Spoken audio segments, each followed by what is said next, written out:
Hi, and welcome to Northwest Brew Talk. I'm Mike Rizzo. And I'm Michelle Rizzo. And this is episode number 44. Happy Thanksgiving. Each week, we promote the Washington brewing industry by talking to those people involved and drinking Washington beer. With almost 300 breweries, we try to highlight as many as possible each and every episode. If you're new to the show, we suggest you check out our back catalog with some great interviews and lots of Washington beer. On today's show, we have an interview with Cole Street Brewing, our brew news and views, and local music from Serpentspire. If you have any comments or questions, send us an email to nwbrewtalk@gmail.com. We are on Twitter at nwbrewtalk and on Facebook at facebook.com/nwbrewtalk. If you like the show and want to support us, why not become a patron? With a donation, we offer everything from guest hosting the show to a copy of our upcoming book, Washington Beer. Head over to nwbrewtalk.podbean.com for more details. And to start the show, let's open our first beer. All right, we've got Ridge Run Stout from Backwoods Brewing Company. Backwoods Brewing Company is located in Carson, Washington, and it opened in 2012. They're open 7 days a week and serve food as well as great beer. Ridge Run Stout is a solid oatmeal stout made with chocolate malt, oatmeal, and roasted barley. This stout gives off a lighter chocolate taste on the front and finishes with a subtle espresso note. Yum. Medium-bodied, well-balanced, and smoky throughout. 20 IBUs, 6.5% ABV, and an untapped rating of 3.66. Very dark beer. As soon as I opened it, had a good smell to it, and it is a dark one. Oh, yeah. Oh, that is a little different. It's good. I like it. What's different? I can taste it. Did it say chocolate? Yeah, it's chocolate on the front and finishes with the espresso. The espresso seems a lot stronger than in some. Oh, yeah. Yeah, it's pretty good. I like it, but I'm a stout lover, so. Yeah, no, it's not bad at all. No, and it is dark. I don't think you can see through this. But, yeah, not bad at all. Can you? No, can't see through it at all. No, pretty good. Had a little bit of a head on it. But, yeah, I can see drinking that one. All right, now on to the brew news and views.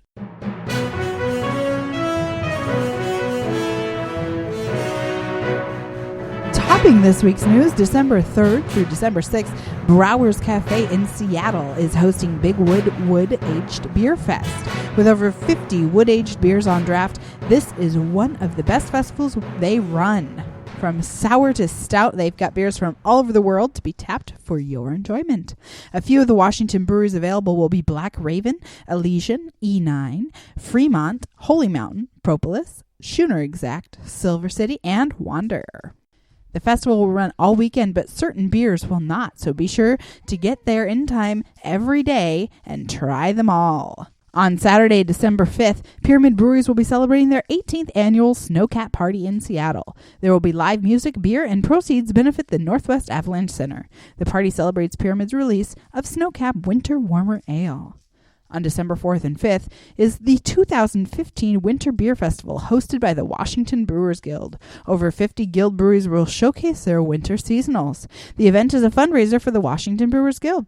There will be 3 separate sessions for the 21 and over event to be held at Hangar 30 in Seattle. Nottingham, England-based importer Left Coast Distribution has added Seattle's award-winning Reuben's Brews to its portfolio of American craft beers. Reuben's was founded in 2012 by British expats Grace and Adam Robbins. Named 4th best brewery in the U.S. Open Beer Championships last year, they have won 42 awards in a range of American and international competitions. Left Coast owner Nigel Garlick said, quote, Adam, being an expat, was very keen to bring his beer over to the UK, and so began this journey. We have always been impressed with the beers from the Northwest, and we were keen to bring more beers from other breweries from Seattle and Washington State. We are very excited to be representing such a rich and fertile brewing region of the States and bringing some truly stellar beers to the UK. Saturday, December 12th, 2015, will be Black Sunday in Tacoma. In celebration of their 3rd year anniversary, they'll be releasing a limited number of bottles of Black Sun Russian Imperial Stout. The bottles were printed by hand, and no two are alike. Very cool. The stout was aged in J.P. Trodden bourbon barrels for 18 months. On tap at the event will be 4 variations of Black Sun made with coffee, chili, licorice, and cocoa nib. They will be $20 per bottle, 22 ounces. Admission is free, and guests may purchase a limited edition taster glass, which comes with 6 tasting tokens for $20. Additional tickets may be purchased for $1. Special guest beers will also be on tap for the event. The Rolling Crust will be on hand making pizza with their portable wood-fired oven. That sounds cool. I could go for some wood-fired pizza right now. Oh, absolutely. With all the breweries being bought up by the mega brews, Paste Magazine did a fun story called The 5 Stages of Craft Beer Grief. How to cope when your favorite brewery sells out. They go through the stages, including denial, anger, bargaining, depression, and finally, acceptance. And here's the reality. You'd also be hard-pressed to turn down $1 billion for a company that you started in your garage. The reality is that in many of these deals, new ownership smartly lets the people at the newly acquired company do the very same things that made the brand an attractive buyout candidate. Read the whole thing online. Paste Magazine. It's a good little thing. Now, to tie in with that story, the SAB Miller / AB InBev merger will be creating a giant in the beer world. But one thing it won't be doing is putting Miller and Budweiser under the same banner. SAB Miller is selling the Miller line to Molson Coors, which already owned 42% of the business, for $12 billion. Now, there will still be questions about access to distributors, grain, and other ingredients, but like the Paste article said, would you really turn your head at $1 billion? And if you say yes, you're just foolish. You can always start another brewery. Now, with the holidays coming, next week we're going to talk about a few items you can get for the craft beer lover in your life. And for this week, that is it for the Brew News and Views.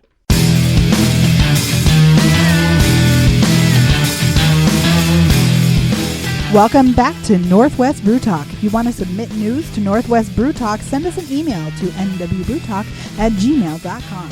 Or if you've not yet subscribed to our podcast, why not do it now? It's free, available anywhere you listen to podcasts, including iTunes, Podbean, and Stitcher.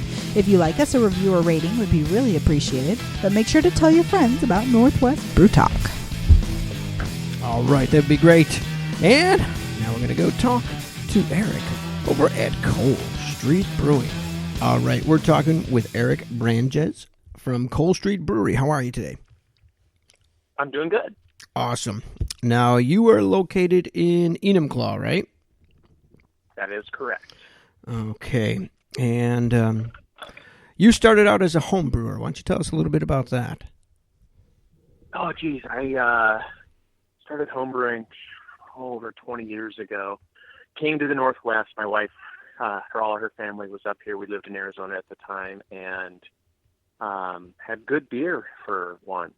And then went back to Arizona and there was nothing there. So I'm like, wow, there's got to be something I can do. And kind of got into homebrewing that way. So what kind of beer did you like to brew when you were homebrewing? Oh, geez. Everything all over the map. Started off simple stuff, your basic, your browns, your porters. Those are a little easier when you're home brewing to start with. But then, over the years, you get more gear, more advanced, and you try all sorts of crazy stuff. I like everyone up here, I like IPAs, so you start to focus on that a little bit and what you can do with those. Within that style, there's a lot you can play with as well. So, but no, I play with all sorts of stuff. So I'm assuming you started out with like malt extract and then worked your way up? Absolutely, yeah. I did extract for quite a while, and then probably about 10 years ago now, started getting into all grain setup and going from there. So, what made you decide that you wanted to get into actually owning a brewery and running a brewery? I think that's it's one of those things. I think anybody who's gets serious into the home brewing, once you get into going all grain and digging into it, everybody thinks that, get that idea and goes, oh, that'd be really, something that'd be cool and fun to do. And so, I just started to scribble some numbers down and plan it and kick the idea around a little bit. And it was probably a good 2-year fermentation in my brain process to really kind of go, okay, I can make sense of this. I think I can do it before I finally, jumped in. So how long had you been living here in the Northwest then? We moved up here in 97. Okay. So you were up here for quite a while then. Yeah. And and seeing the growth of the industry up here and being out here in Enumclaw, there's, when I decided to do this, the only other, real brewery that was close by was Elkhead, over in Buckley, and they've been there, at the time was, going on 10 years and they're going strong. And so I'm like, well, if they can do it, City Enumclaw deserves to have a brewery and nobody else is doing it. So right. I'm like, why not me? Yeah. So what was the process going through? Did you self-fund the brewery? Yes. Self-funded the brewery. It's funny, I was, when I first started, penciling out, budgets and things like that, it was sort of at the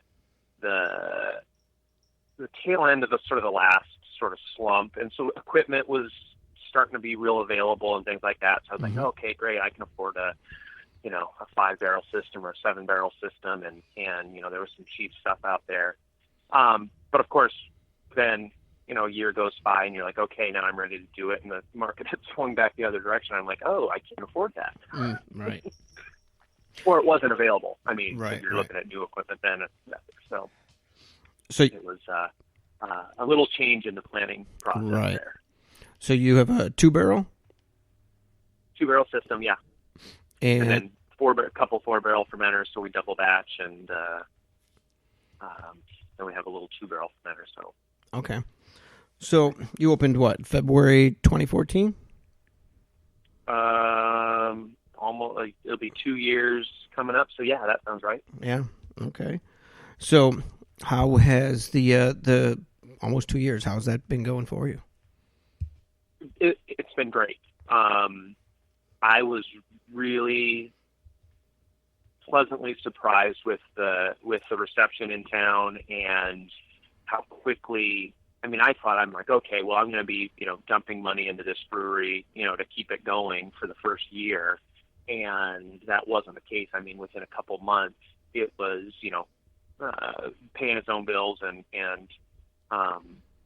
we started making money pretty darn quick, which was a good, it was shocking. Yeah, definitely. Because if you properly plan, like you said, you figure that you're not going to be making money for quite a while. So when it goes the other way, growth, definitely the growth was much faster than I anticipated, which is great. Yeah, definitely. So did you find that the community was very welcoming to a craft brewery? Yes. Yeah. Super. I mean, it's I have customers, who have been here since, basically day one, who once they found out about it, they were lined up at the door for the first couple months while I'm still building out. They're like, are you open yet? I'm like, no, not yet, but thanks. Keep coming back. And they sure did. Yeah. And they still do. That's great. So you have a lot of regular customers then? Yeah, really good regular customer base. And the surprising thing is even, pushing 2 years into it, I still get people from town who go like, oh, I didn't know there was a brewery in town. Yeah. And it's not for a lack of advertising and trying to promote myself out there. It's just takes time for people to find you. So we still, I'd say, just about every day I see a person walks in and they're like, "Oh, it's my first time." Yeah. And that's 2 years into it, and they're local. Local within 10-mile radius. Yeah. Yeah. I'm sure that happens if you're not specifically looking for it, and Exactly. So people kind of just hear about it, stumble in, or they heard about it and they're like, I just have never come out, and so then they go up and. So that's good. Hopefully a new regular. Yeah, definitely. So, what makes your Cole Street beer different, or is it different, or is it We do a couple different things. We have some fun stuff that we play around with. We've done some interesting things. We did a honey basil. We just did a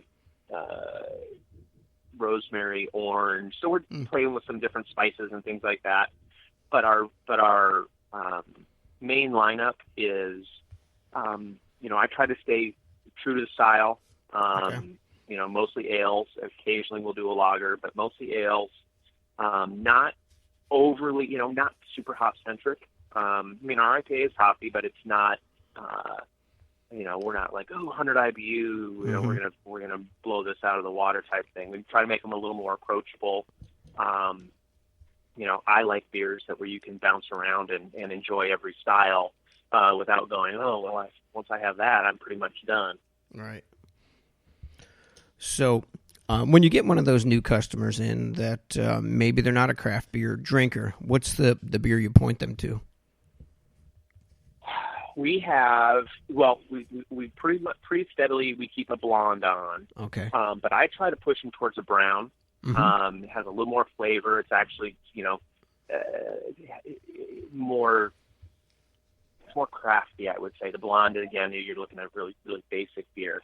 I'm surprised how many times I can get somebody who, they come in and say, I really just drink Coors Light. And I'm like, well, do you like coffee? And they're like, yeah, I like coffee. And so you drop them a porter in front of them, and they gasp and go, that's so dark. It's going to be, and I'm like, just taste it. And they're like, oh, that's really good. And so I've converted a lot of people that direction as well. The brown's just a little bit lighter, so it works also. But I would say those, the brown is sort of that entry level beer that we like to keep on, and people really, can wrap their head around a little bit.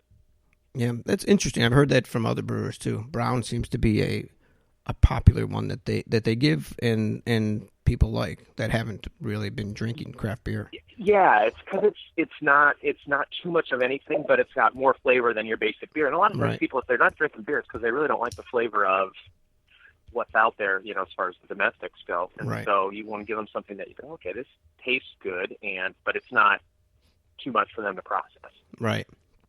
Yeah, that actually my wife, who does the show with me, she was not a beer drinker either, but we went out and tried a flight of craft beer, and she found that she liked the darker beers.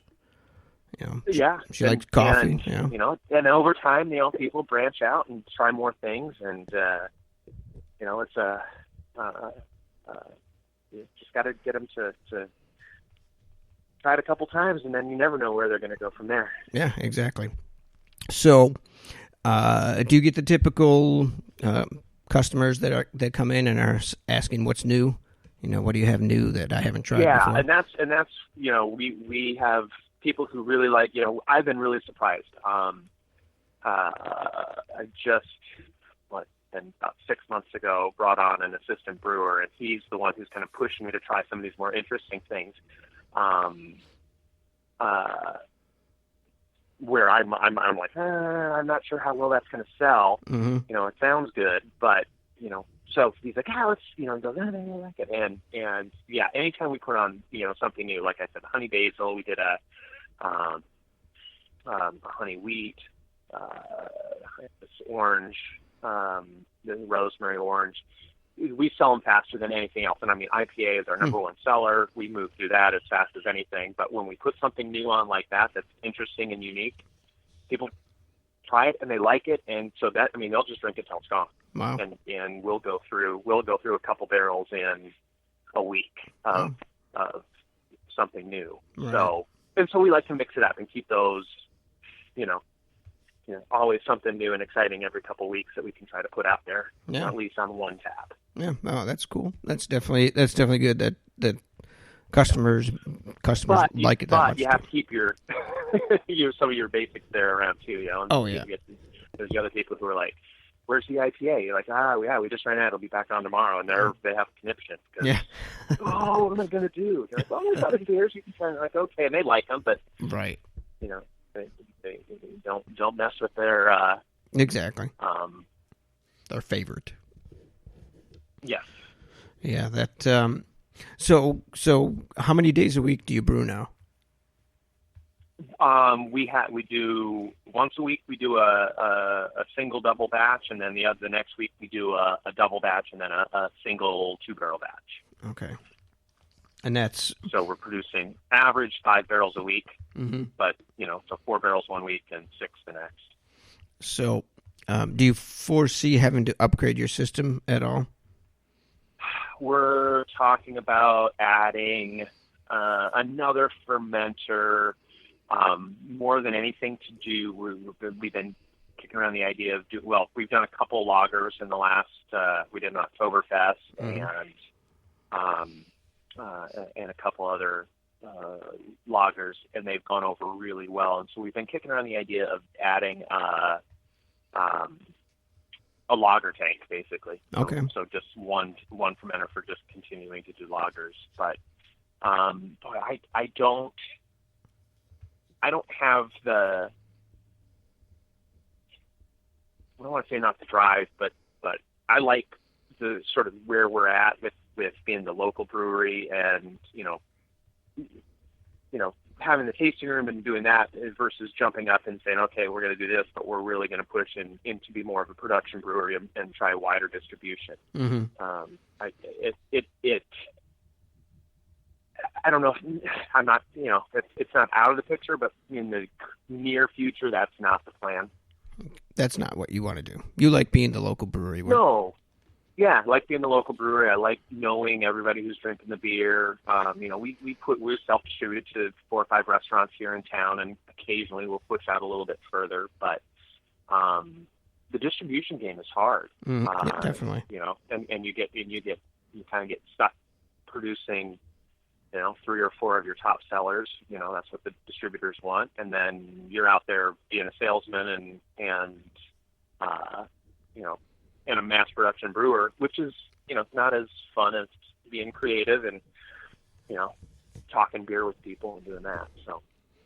So are you still, you brought an assistant brewer on. Are you still doing the brewing though?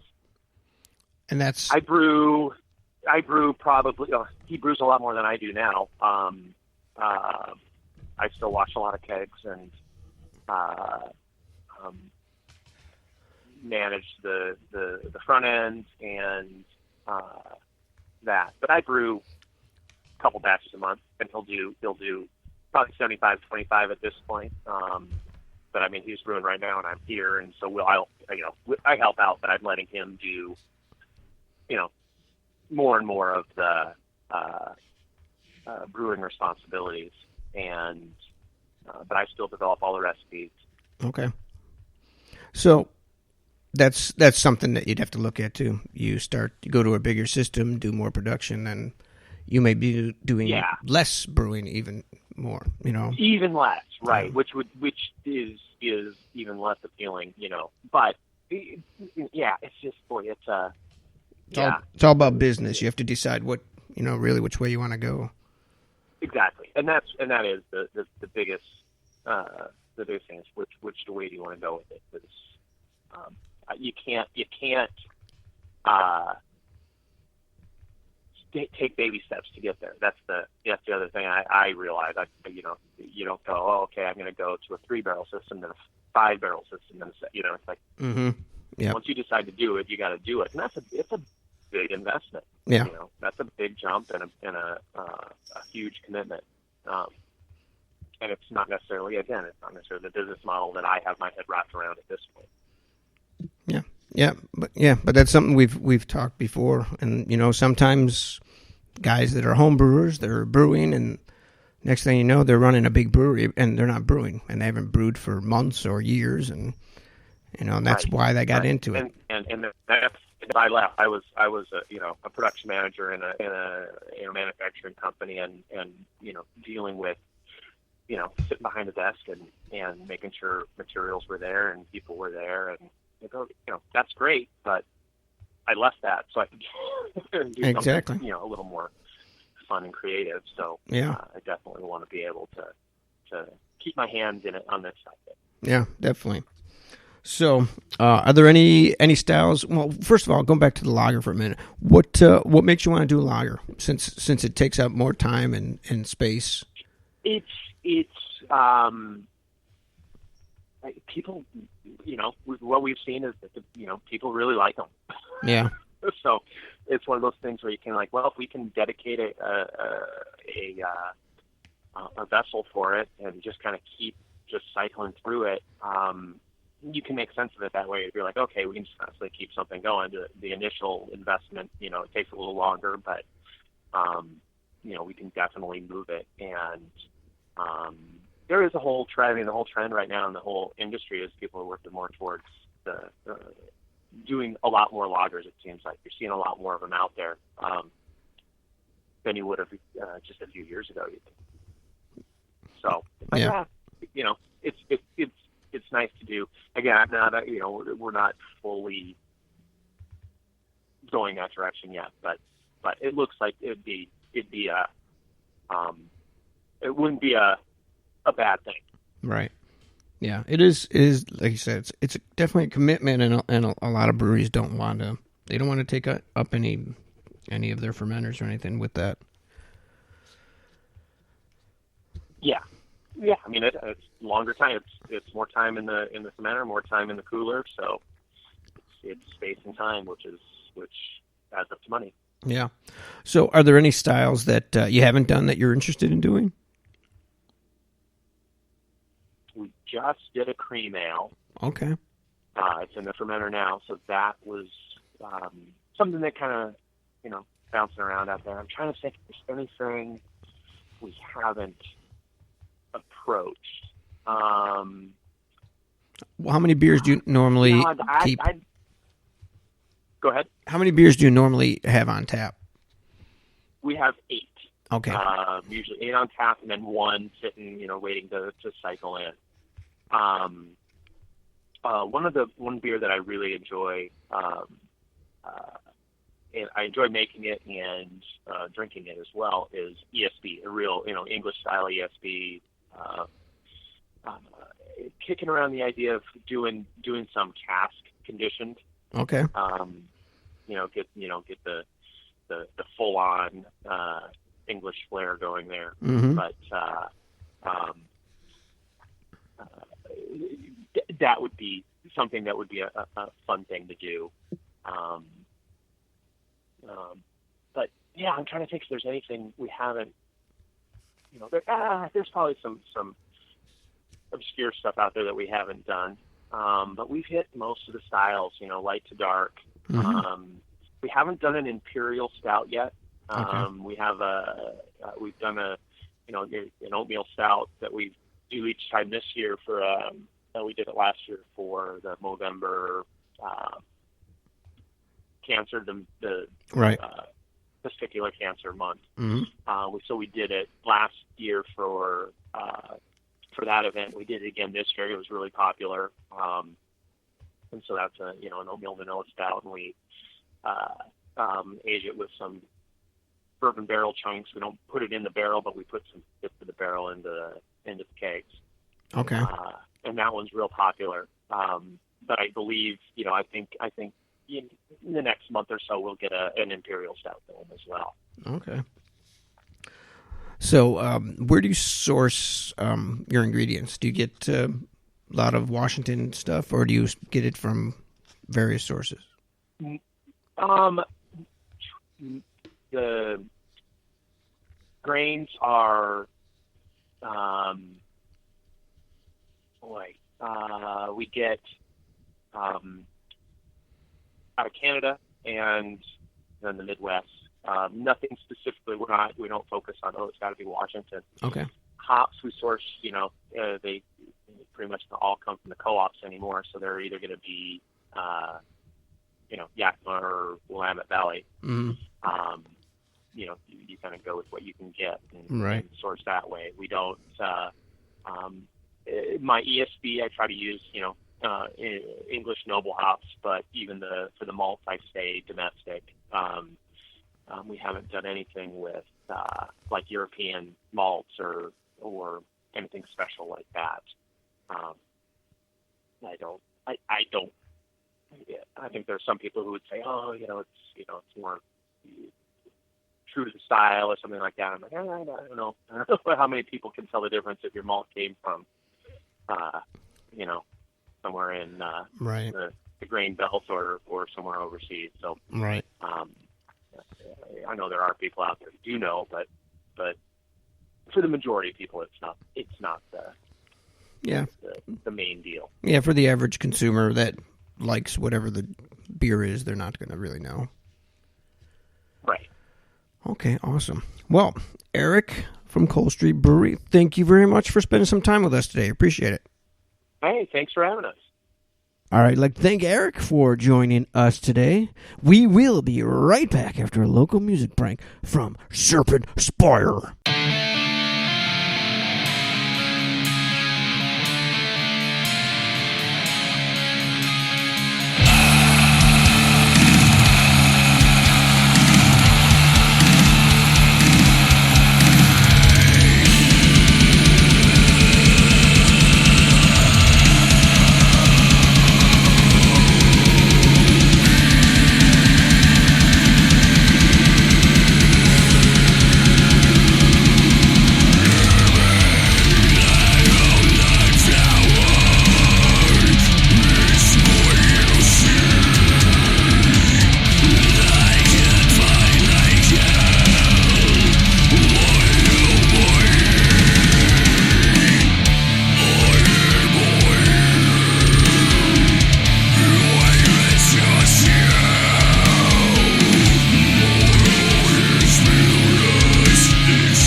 from her, you bitch!